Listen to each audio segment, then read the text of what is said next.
KPU Banyuasin sudah mulai merakit kotak suara pemilu 2024. Sebanyak 12.820 kotak suara, namun untuk kotak suara yang rusak belum bisa diprogres karena masih dalam perakitan.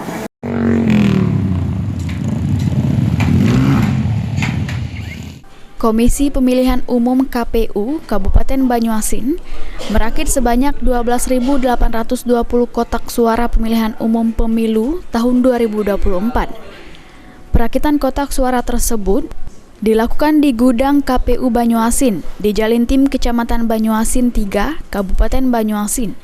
Kotak suara itu sendiri sudah diterima KPU Banyuasin sebanyak 2.564 kotak suara.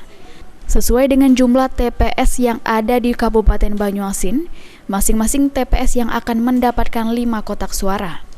Perencanaan distribusi pihak KPU Banyuasin masih menunggu surat suara dan formulir tahap kedua untuk kabupaten, kota yang mana akan dicetak di tanggal 17 sampai 19 Desember.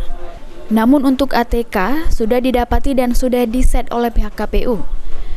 Menurut Riki, surat suara distribusi kemungkinan akan bergerak dari Klaten tanggal 29 Desember sampai 10 Januari 2024 di Sumsel.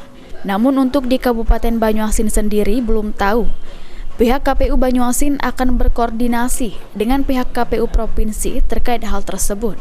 PLT Ketua KPU Kabupaten Banyuasin, Riki Oktadinata mengatakan, perakitan kotak suara pemilu tahun 2024 saat ini sudah mencapai 1.200 kotak lebih.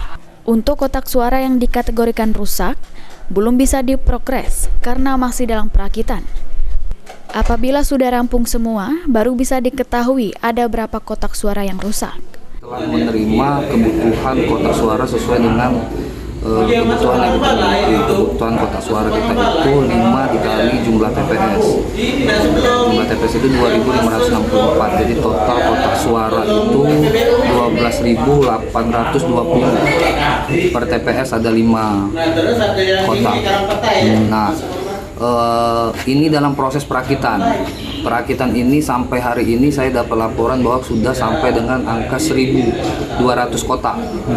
Memang ada terdapat kotak suara yang dikategorikan rusak, tapi belum tahu jumlahnya karena ini masih terus berprogres, data ini masih bergerak. Nanti akan kita sampaikan apabila sudah rampung semua kotak tersebut.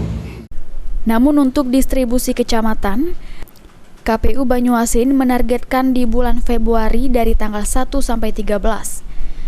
Semua logistik kotak suara mulai berada di TPS masing-masing, guna mencegah keterlambatan distribusi logistik yang akan dijaga ketat oleh aparat keamanan. Suryadi, PAL TV.